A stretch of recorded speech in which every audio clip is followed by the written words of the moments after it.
Hello, my name is Brandy Coonan, and my application is called The Cookbook Keeper. This is my 11.2 Post-mortem assignment for my AHI course in Full Sail University. So I did integrate the feedback from my last sprint retrospective, which was to create digital mock-ups of the wireframes that I had created for all the screens in my application and include them in my STD, which I have done, and I've also included the date which I did it in the table where I'm keeping tabs of everything that I add to the STD, so you'll be able to see that in my STD, which I'm including. As for learning from other apps, I did look up some of my competitors on the Android App Store. I did not look at the iOS App Store as I'm not going to be releasing to that. And I kind of view the two as very separate entities. As for the competitors on the Android side, I did notice that in their reviews, quite a lot of the problem lied in them being too intrusive. They would have a lot of ads popping up when their users try to use the product, pushing them to go to a pro version of the product. And a lot of people would comment saying that they would actually prefer if there was just a set price for the app rather than having it be free and then have all these obtrusive ads. So I'm thinking maybe when I create my app, instead of it being free with ads, maybe just have a set low price at first and maybe bump up the price. I'll have to kind of field test that, see how that works. Another problem that they all said was how difficult it was to actually add in a recipe of their own to the app. It was very simple to look up on the internet and find a recipe that they could find and save it to a board or such. But to actually create a recipe of their own, there was so many steps. It made it super complicated to where there was actually a couple of users who, and I quote, said that they would uninstall it and just grab a pen and paper, which I'm trying to kind of help do the opposite of. So I think mine being a little bit more on the simpler side, not including the internet, not letting you search that for recipes, but just adding recipes of your own, I think that's a very niche kind of market, especially since I'm trying to make it so simple and easier to use for the elderly generation. I want to market it more towards grandmas and grandpas that don't quite get technology all too well. Sort of like my grandma, if an application has more than 2 buttons, it's too difficult for her. I want to kind of aim it towards those. So when I did the user testing, I chose to use the interview method, and I actually interviewed 2 males in different age ranges. One was in his 20s while the other was in his 50s. The 20-year-old, well, 22-year-old, but still, he commented more on the design of the buttons. He noticed that there was some differences between the first screen and the second screen.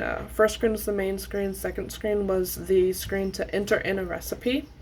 You notice that there was some differences in the way the buttons looked on the second screen and the first screen. In the first screen, it did not look as well as the second screen. And he also noticed that with all the buttons on the second screen, I increased the boldness of the outer edge of it, so it looked, it gave it a little bit more depth, as you'll be able to see in the STD on the picture under, I believe it's called recipe-form. You'll notice that the buttons have a thicker dash around it, whereas the form to actually, the text box to actually put in any answers is very, very thin, and he said it kind of looked like it didn't quite fit with the design. And he's completely right. I'm going to go back in and change it. He also said that the button design on that was way better than the button design on the first page. The main page, it just looks kind of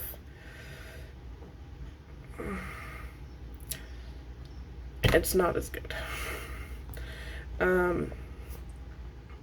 Another thing that was brought up by him as a pro was the design of the first page, how it looked kind of like an old-timey tablecloth. He liked that look. He didn't like how jarring it was to switch from one screen to the other screen, as the first screen was very light in its color scheme, whereas the second one was very dark. So something that was brought up was if it was possible to kind of incorporate the tablecloth so that it looks like it's underneath the cutting board in the second screen. So I'm going to work and see if I can do that, because I do agree it is a very jarring transition color-wise, and I think that'll help the app quite a lot. As for the older male, he actually had a harder time reading the title on the first screen due to the contrast between the logo, the text in the logo, and the background. Where it was over the whitish background, it was easier to read versus when it was over the red parts. So maybe I need to put some kind of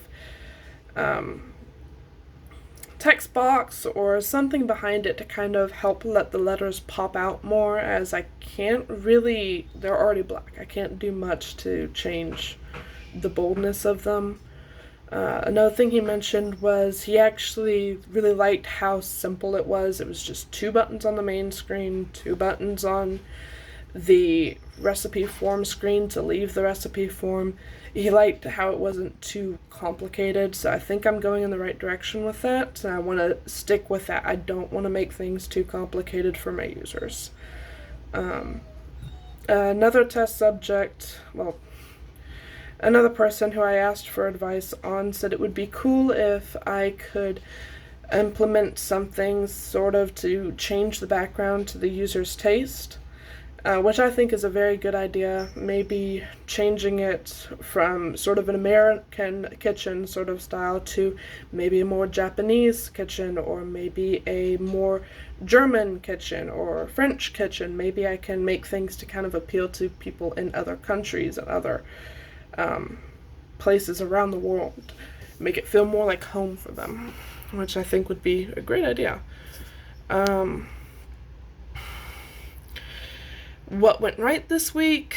I am very, very happy that I was able to create all of those digital mock-ups.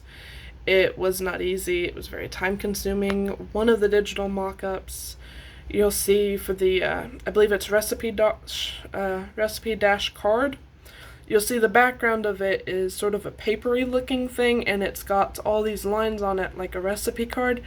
I had to actually go in and create every single one of those lines and make sure that it was spaced correctly, so it actually did take quite a lot of time to create that and then save it and use it as a background for the background.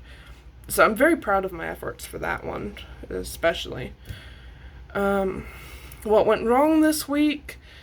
I realized that I had greatly overestimated how much I knew about Android Studio and how much I knew about the processes that I wanted to incorporate into this app. I wanted to create a form and save the information for this form and be able to find that information down the road. And as I get more into this, I'm trying to research how to do this, and I'm kind of coming up empty. I'm finding things that are more like the contacts list, and I need to contact the Android contacts, and I'm not quite finding anything, any how-tos on how to save something to the phone in the form and be able to access it later on. So that was definitely something that went wrong. I'm gonna have to do a lot more research on that. Maybe think about maybe contacting one of Full Sail's tutors, see if maybe they know anything more about it. Not quite sure what route to go on that. I'm kind of at a standstill when it comes to that.